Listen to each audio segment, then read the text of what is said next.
at tumanda na para sa bonggang bigayan ng blessings at happy time dito sa TikTok Live! Bonggang bagsakan din ng talento ang mawiwitness natin today sa pagpapatuloy ng ating paghahanap sa mga Pinoy na may pusong kampyon. Yan ang abangan natin mamaya sa Tanghalan ng Kampiyon!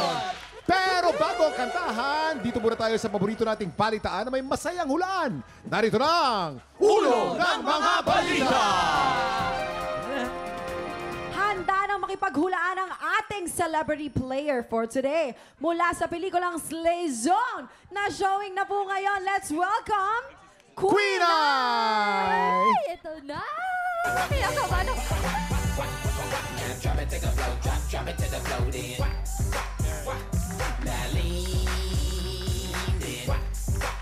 Turn around, then. Turn around, then.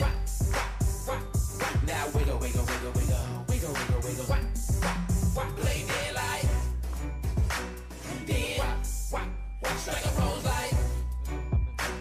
Then. Take the lady like. Yes! Apaka-fresh naman ni Queen Eye dito ka. Sumama Ayan. kaming dalawa ni Kuya Kim. Halika, Queen Eye. At syempre bukod kay Queen Eye, kasama rin natin ang ka-love team niya sa pelikulang Slay Zone, ang Thai actor na si Richard Armstrong. Hi everyone, how are you? Ayan, ako mo ang ready na si Queen Eye sa ulo ng mga balita. Meron tayong tatlong tiktropa na may kanya-kanyang kwento. Ang kailangan mo lang gawin ay hulaan kung anong headline ang tumutukoy sa mga kwento nila. Kung ready ka na, silipin natin ang mga headline. Narito na ang Ulo ng Mga Balita! Ito, kinakabahan ako. Headline number 1. Nakipagsapalarang prom D, naging palaboy sa kalye. Headline number 2. Excuse me po! Inabandona ng mga magulang, iginapang ang pag-aaral.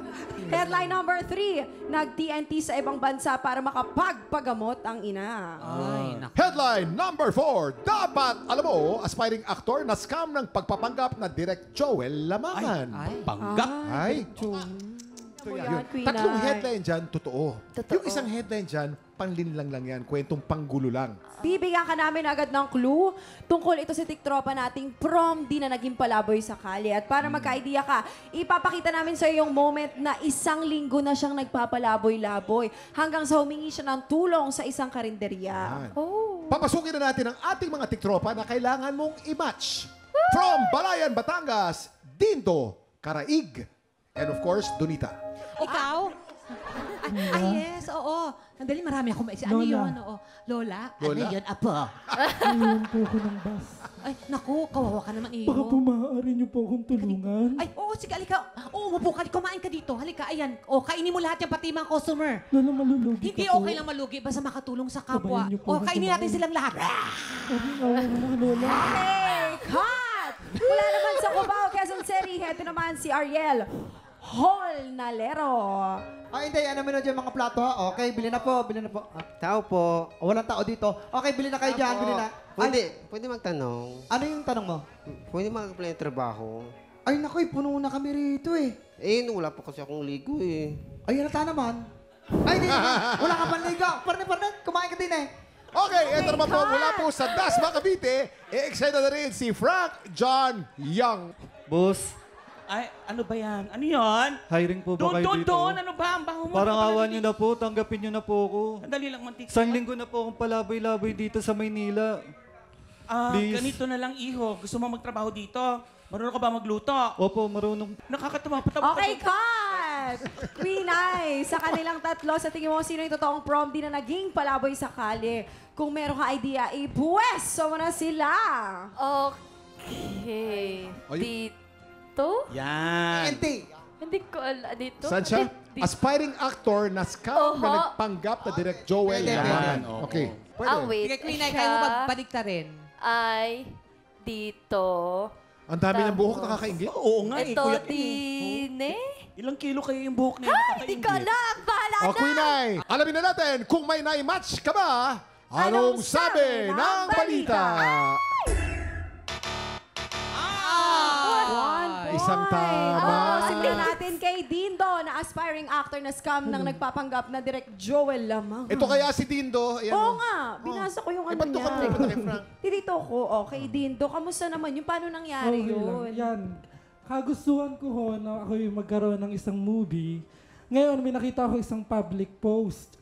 Tapos, ang nagngangalang si Sir Joel Lamangan nga ho. Tapos ngayon, ang sabi daw, kailangan daw hong magbigay ng 8,000. 8,000? Oh. Ngayon, nagbigay ako ng 8,000 na pinagtapong-tapungan ho ng mga taga-suporta ko. Tapos, nung ako po ay mag-start na daw po ang shooting, wala na. Naggawa sila ng GC, naka-video call ko po sila, pero recorded po siya. Parang seconds lang po. 5 seconds lang po yata ang nangyari. Tapos, okay na, shooting na. Tapos yun, wala. Tapos binlock ka na. Hindi mo na Binlock makontak. na po ako. Yes, Dindo, Ginagawa kaya ko dapat yung mag-iingat tayo, mga tiktropa, ha? Actually, Huwag kayong Faith. sumasagot-sagot ng mga messages ng kung sino-sino. At may I-fact-check announcement nyo. ang GMA Network, ang Sparkle, sinasabing Yes, po. ang Yes. audition dapat makita sa mga tunay na source, kumbaga yung social media lamang ng GMA at hindi sa iba. Totoo yan, kuya. Mag-iingat po tayong lahat, mga tiktropa. Tama. Maraming salamat, Dindo. O si Ariel naman, ano Si naman ang story mo? Ariel ay nakipagsapala ng prom D, naging palaboy sa kalye. Kailan nangyari to? Ako po ay galing po ko sa Mindanao, tapos luwas po ako ng Manila para magtrabaho po. Dumating po yung panahon na pinaalis po ko dun sa tinatrabuhan ko, tapos hanggang 1 linggo po na palaboy-laboy na ako sa kalye, tapos walang kain, walang ligo, tapos nagpupunta pa ako ng ibang-ibang terminal, tapos doon ako nagtanong kung mayroon ba akong pinasakuan ng trabaho. Tapos nagsabi sila sa akin na ayaw daw nila ako tanggapin kasi daw mabaho daw ako. Nako! Tapos yung katawan ko daw madumi na. Tapos yung kuhan ko pa daw, yung damit ko, ulit-ulit na lang daw. Yun ang sabi nyo sa mga katrabaho doon sa karinderya po. So paano ka nakalampas doon sa ganung sitwasyon? Tapos sabi yung mayari doon sa tindahan na dyan ka muna. Tapos nagtanong sa akin kung kumain na ba daw ako. Sabi ko hindi pa. Nung binigyan ko ng pagkain, tapos sabon, tsaka mga damit. Tapos hanggang doon ako na pinatira nila. Sino ang nakatulong sa iyo para makaahon sa ganyang uri ng kahirapan? Yung sarili ko lang po. Sisikap lang po ako para tumulong sa akin lang po. Pero sana wag tayo maging judgmental, mga tiktropa, kasi hindi natin alam kung anong pinagdadaanan ng isang tao. At Ariel, dahil hindi nahulaan ang tunay na pagkatao mo, meron ka additional cash prize galing sa TikTok Club. Congratulations! O si Frank naman, tawagin natin. Frank! Ayan, dito ka, Frank. Si Good Frank morning pala po. ay inabandona ng mga magulang, iginapang ang pag-aaral. Oo, tama nga ako. Bali po, ang kwento ko po is, mula 1-year-old pa lang po ako, separated na po yung mga magulang ko po. Same. Bali po, mula nung hindi na po ako tinutustusan ng mama ko ng pera.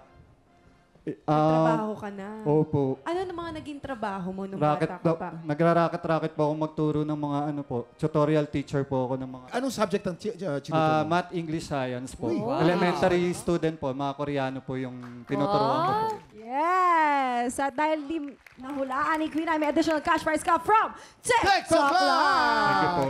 Salamat sa pagbabahagi ng kwento, Dindo, Ariel, and Frank. Ay, ito na nga, time check. 2 talented singers na naman ang susubok. Umagaw sa korona ng ating kampyon. Magtagumpay kaya sila?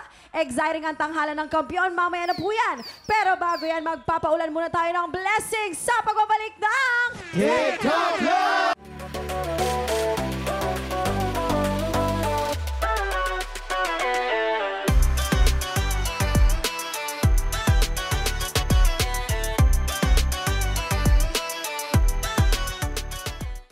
Tiktropa, pinanood mo hanggang sa dulo itong video na ito?